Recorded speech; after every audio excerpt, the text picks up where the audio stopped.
시청자 여러분 안녕하십니까? BOA 모닝뉴스 시작합니다. 북한이 탄도미사일 기술을 이용해 발사한 천리마 로켓의 잔해를 한국군이 인양해낸 뒤 한국과 미국 군 당국은 공동 기술 분석에 착수했습니다.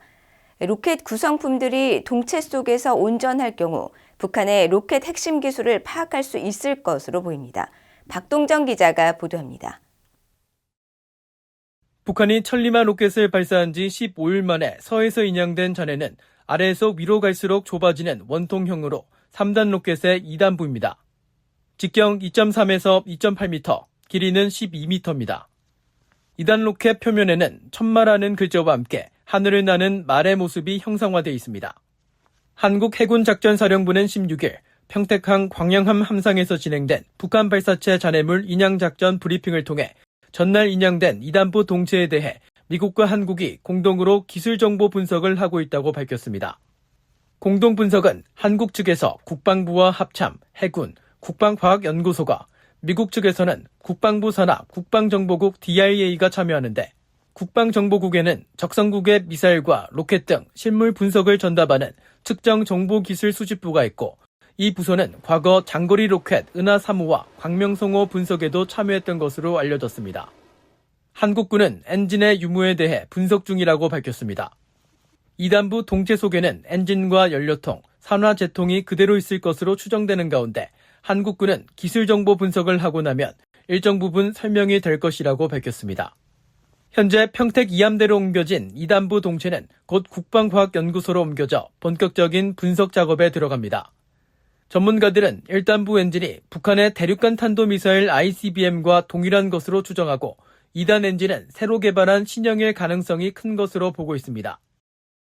1단 엔진에 대해서는 계속 노출도 되고 우리가 많이 알아왔잖아요. 이번에도 1단은 어차피 화성 15형 아니면 17형일 건데 2단은 어떤 엔진으로 되어 있을 것인가.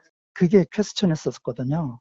그러면 만약에 온전하게 엔진 부분이 포함이 돼가지고 연료통하고 산화제통이 이제 됐다면은 새로운 엔진에 대한 그런 거를 전반적으로 쭉 파악할 수 있는 거죠. 또 연결단에 2단과 1단의 엔진 제어와 원격 명령, 계측, 유도 제어, 배터리 등의 부품이 남아있다면 북한의 발사체와 장거리 탄도미사일 기술 수준 등 상당한 정보를 획득할 수 있다고 밝혔습니다. 이어 국제사회의 강력한 대북 제재에도 로켓 부품을 해외에서 도입했는지 여부를 파악할 수 있다는 분석도 나옵니다.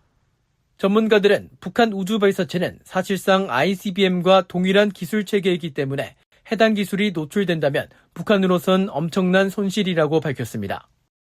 이거 자체가 불법이잖아요. 그렇기 때문에 북한이 그거를 다시 자신들에게 내놔라 뭐 그렇게 얘기할 수는 없고 굉장히 북한의 입장에서는 큰 사건인 건 분명한 거죠. 자신들 기술이 상당 부분 노출된다라는 의미가 있는 거지 않습니까?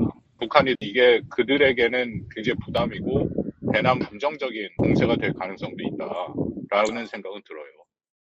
한국군은 2단부가 인양된 해역에서 1단부와 엔진, 3단부, 위성체를 탐색하는 작업을 계속합니다. VOA 뉴스 박동정입니다. 미국 국무부가 북한이 발사한 단거리 탄도미사일에 대해 국제 평화와 안보를 위협한다고 규탄했고 일본 정부도 안전보장에 중대한 위협을 용인할 수 없다고 밝혔습니다. 매튜 밀러 국무부 대변인은 15일 정례브리핑에서 북한의 탄도미사일 발사에 대한 논평 요청에 미국은 영내 동맹국인 일본, 한국과 함께 북한의 미사일 발사를 규탄한다고 밝혔습니다. 이어 북한의 불법 대량 살상 무기와 탄도미사일 프로그램은 국제 평화와 안보, 국제 비확산 체제에 가하는 위협을 보여준다고 비판하고 이 같은 발사는 다수의 유엔 안보리 결의에 대한 명백한 위반이라고 지적했습니다.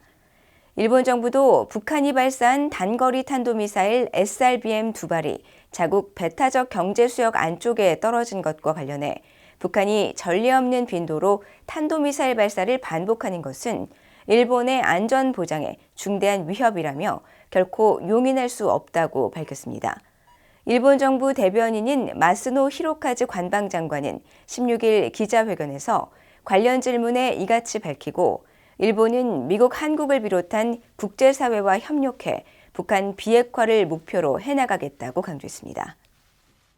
미국 해군의 핵추진 순항미사일 잠수함 SSGN 미시건함이 워싱턴 선언에 담긴 미국 전략자산 전개 합의에 따라 부산 작전기지에 입항했습니다.